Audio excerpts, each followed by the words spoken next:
Bonjour. Aujourd'hui, nous allons rencontrer Gilbert Proulx, président des Aînés de l'Acadie. Nous allons parler de plusieurs ateliers. À tout de suite. Ici Lucie Crebier de Studio Saint-Jean. Ici Louis Lemieux, votre fier député de Saint-Jean.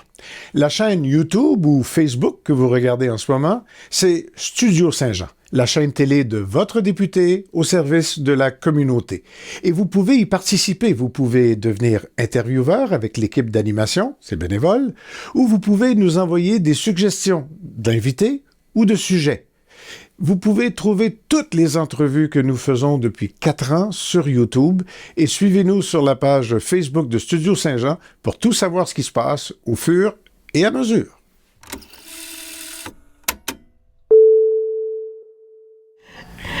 Bonjour Gilbert Proulx, président de l'organisme des Aînés de l'Acadie. Bonjour. Vous êtes un homme occupé, je pense. Occupé, oui, pour la communauté surtout. Vous êtes actif et un bénévole très populaire.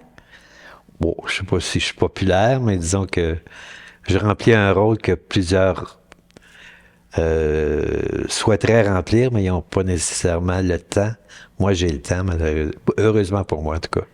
Vous avez le temps et vous l'employez comme il faut, bien. Oui. On va parler aujourd'hui des cafés-rencontres que vous organisez. Vous organisez des cafés-rencontres une fois par mois. À quel endroit?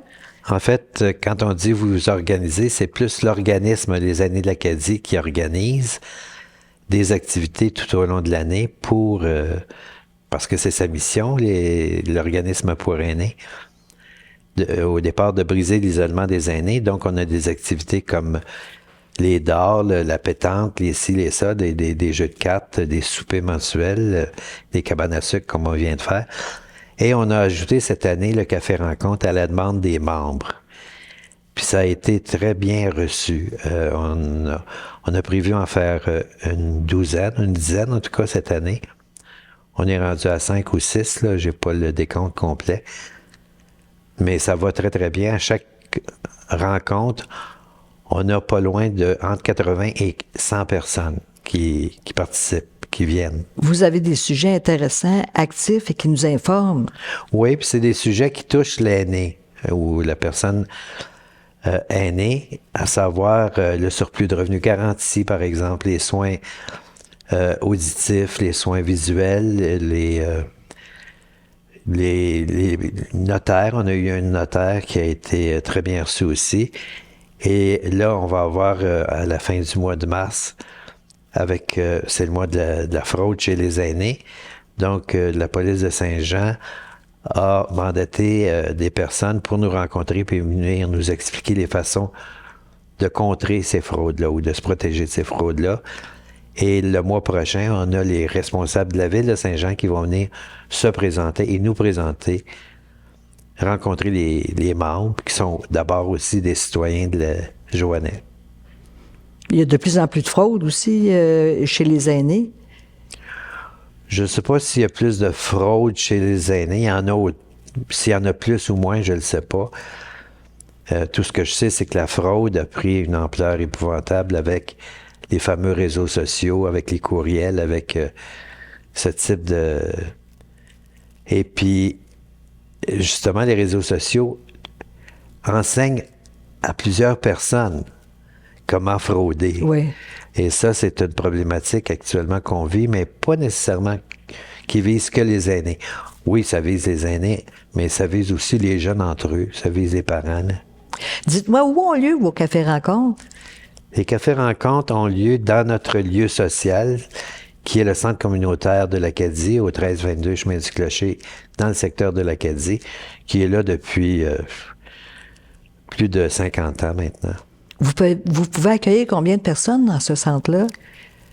Des places assises, on l'a déjà compté, c'est à peu près 120 personnes.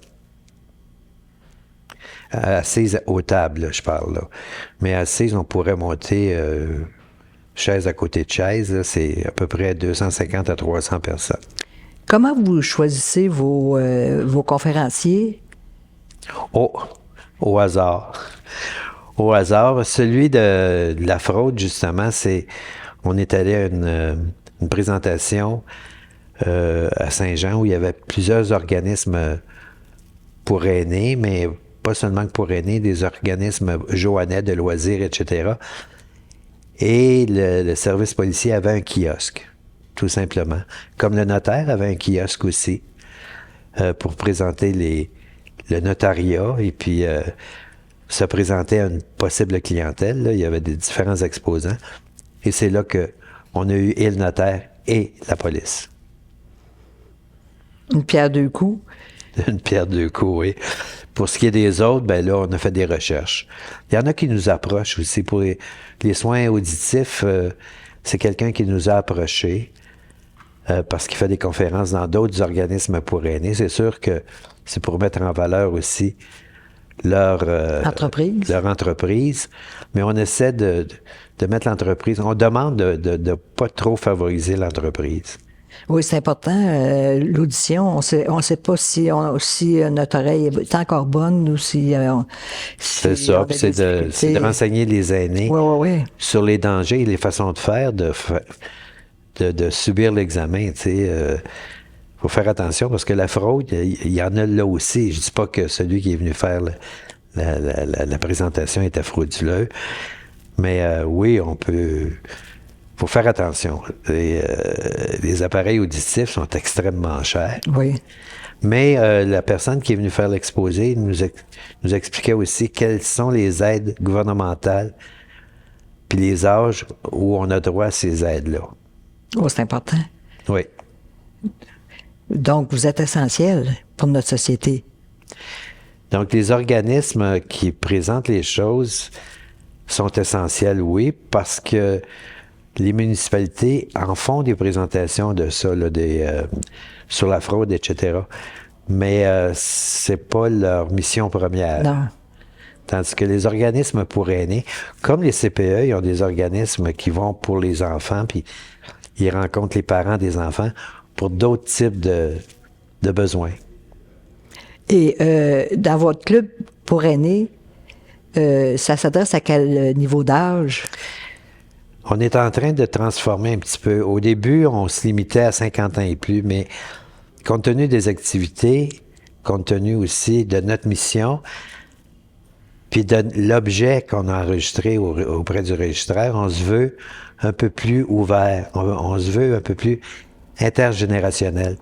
Donc, on a des jeunes qui veulent faire partie de notre club pour venir jouer une partie de cartes avec grand-maman, grand-papa ou avec papa, maman, peu importe.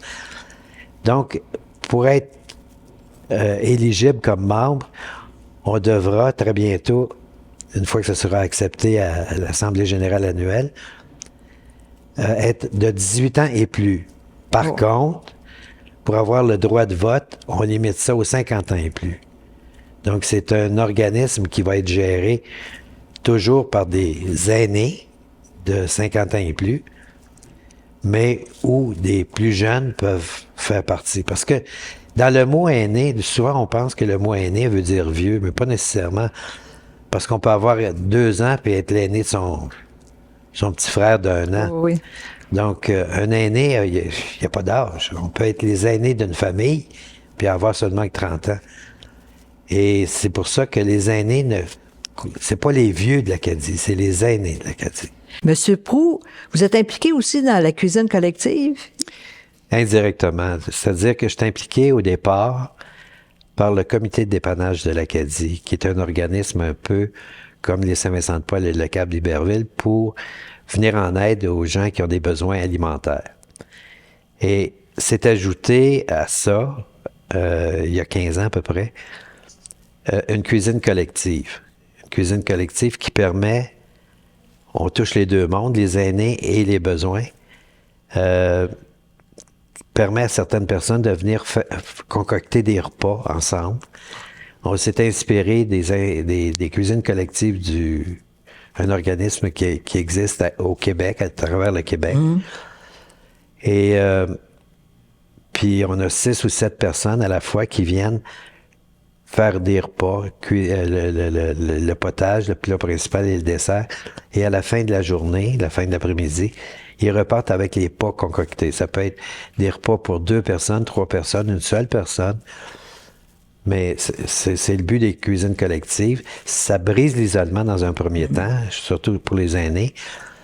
Puis ça permet à d'autres personnes, les plus jeunes, on a aussi des cuisines collectives le samedi pour les enfants, les ados actuellement, pour les inviter.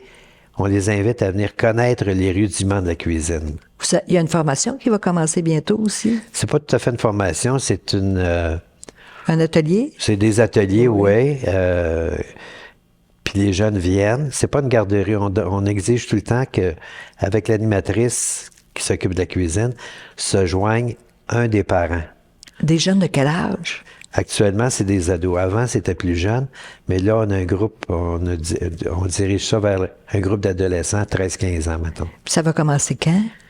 Ça commence le 16 de mars. 16 mars? Oui. Et, une fois par semaine? C'est tous les samedis, une fois par semaine, oui. Puis eux apprennent les rudiments de la cuisine? J'ai dit une fois par semaine, oui, mais c'est une fois par semaine pour un groupe. S'il y a plusieurs groupes, c'est une fois ou 3 semaines. Okay. Parce que tous les jeunes ne viennent pas régulièrement toutes les semaines. Ils peuvent venir seulement qu'une fois par mois, mais c'est toujours le samedi. Toujours le samedi. Puis ils apprennent les rudiments de la cuisine? Ils apprennent les rudiments de la cuisine. Ils apprennent avoir du plaisir à faire des cheese, des grilled cheese, là, je sais pas comment le dire en français. À se débrouiller, en réalité. Ils vont se débrouiller dans une cuisine. Exactement. Ça. Puis après ça, ils ont toute la fierté chez eux, avec les parents, de concocter des petits gâteaux avec les Rice Krispies, puis un peu de chocolat, puis c'est des petits mets simples. Ils font pas de gros repas, là, mais c'est des petites choses. Puis est-ce qu'il y a des frais pour ces ateliers-là? Pour les enfants, non. Il y a des frais de 5 $, je pense, pour participer à tout, parce que il y a quand même des papiers qu'on leur donne, les recettes qu'ils vont faire, les recettes qu'ils vont suivre, les recettes sur papier qu'ils vont rapporter, mais c'est des frais minimaux. Autant les adultes, c'est la même chose. Pour les adultes, les frais sont le coût des aliments seulement. Oh. Et puis, toutes les cuisines collectives du Québec ont la même façon de procéder, c'est-à-dire qu'il y a une rencontre préalable avec les aînés qui viennent, qui épluchent les circulaires locaux pour aller chercher, parce que le but, c'est de cuisiner au plus bas coût possible. Mmh. Donc, ils épluchent les circulaires. D'après les ventes dans les circulaires, ils choisissent quel aliment ils vont aller acheter. Puis la semaine suivante, une fois qu'ils auront été achetés chacun les aliments qu'on leur a demandé d'aller chercher, ils vont faire la cuisine. Cuisiner ensemble. Oui. Donc, ça varie les repas d'un aîné qui est seul. Ça varie le repas de l'aîné. Puis encore là, l'aîné, souvent, je dis toujours, ils viennent papoter et placoter. Mmh. Et ça l'ajoute au plaisir de faire la cuisine aussi. Monsieur Pou, on arrive à la fin de l'interview. Avez-vous quelque chose à ajouter? J'invite les gens à encourager, mais surtout encourager d'une façon ou d'une autre tous les organismes pour aînés, parce que c'est sûr que ça prend des sous un peu pour faire avancer les choses. Mais même si vous faites pas, vous n'avez pas besoin, vous avez de bons amis, de bons parents. Il ne faut jamais oublier qu'il y a des gens qui sont seuls. Et puis, il y a des organismes qui s'occupent de ces gens-là qui ont besoin, des fois, d'un petit coup de pouce financier. Il faut être là pour les aider. Oui, puis une chose est certaine, c'est qu'on va tous devenir aînés un jour. Définitivement. On le souhaite, en tout cas. Oui. Merci, M. Proulx. Ça fait plaisir. C'était Gilbert Proulx pour l'organisme Les Aînés de l'Acadie. Surtout, on vous encourage à participer et on vous encourage à nous écouter et à rediffuser. Ici Lucie Crevier pour Studio Saint-Jean.